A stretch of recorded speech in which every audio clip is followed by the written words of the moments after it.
This video is only for information purpose. Investment से पहले financial adviser से ज़रूर एडवाइस लेनी चाहिए।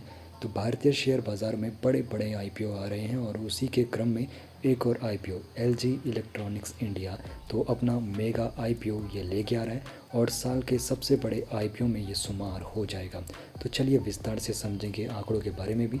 तो एलजी का अब यहाँ पर मार्केट डेब्यू होने वाला है और ये अपना आईपीओ लेके आ रहा है। तो कंज्यूमर्स इलेक्ट्रॉनिक्स की दिग्गज कंपनी एलजी इलेक्ट्रॉनिक्स इंडिया अपना इनिशियल पब्लिक ऑफरिंग यानी कि आईपीओ लेके आ रही है। तो यहाँ पर आंकड़ों के बारे में भी विस्तार से समझेंगे और आईपीओ का क्या साइज़ रहने वाला है, किस प्रकार का ये आईपीओ है, इसको भी हम विस्तार से समझने वाले हैं। तो ये नंबर जो आपको आपकी स्क्रीन पर दिख रहा है, जी हाँ, 11,500 करोड़ रुपए का ये आईपीओ रहने वाला है।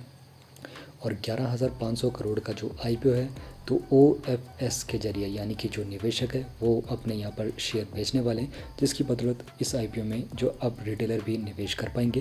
तो 10.18 करोड़ के इक्विटी शेयर बेचने वाली है कंपनी, जिसकी बदौलत 11,500 करोड़ रुपए आईपीओ के जरिए उठाया जाएगा।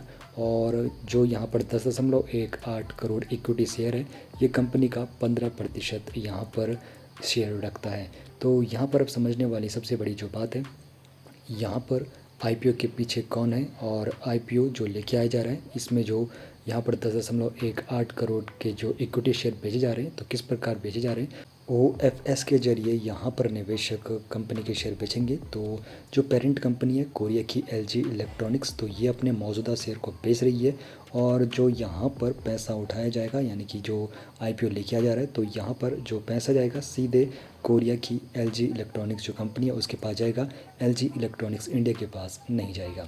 अब यहाँ पर जो इशू के मर्चेंट बैंकर है उनके बारे में भी जान लेते हैं, जिसमें एक्सिस कैपिटल है, city group global markets India है, मॉर्गन स्टैनली इंडिया कंपनी है, जेपी मॉर्गन इंडिया है और बीओएफए सिक्योरिटीज़ इंडिया यहाँ पर मर्चेंट बैंकर की भूमिका निभाने वाले हैं। अब तारीखें जो आप लोगों को ज़रूर ध्यान में रखनी है अगर आप लोग भी निवेश के बारे में सोच रहे हो। तो सबसे पहले 6 अक्टूबर 2025 को एंकर बुक खुलेगी यानी कि जो बड़े संस्थागत होते हैं उनके लिए 6 अक्टूबर का निवेश का दिन होगा। 7 अक्टूबर को यहाँ पर पब्लिक इशू खुलेगा यानी कि जो रिटेलर है वो भी निवेश कर सकते हैं और 9 अक्टूबर तक यहाँ पर पब्लिक इशू रहेगा यानी कि 9 अक्टूबर को बंद हो जाएगा।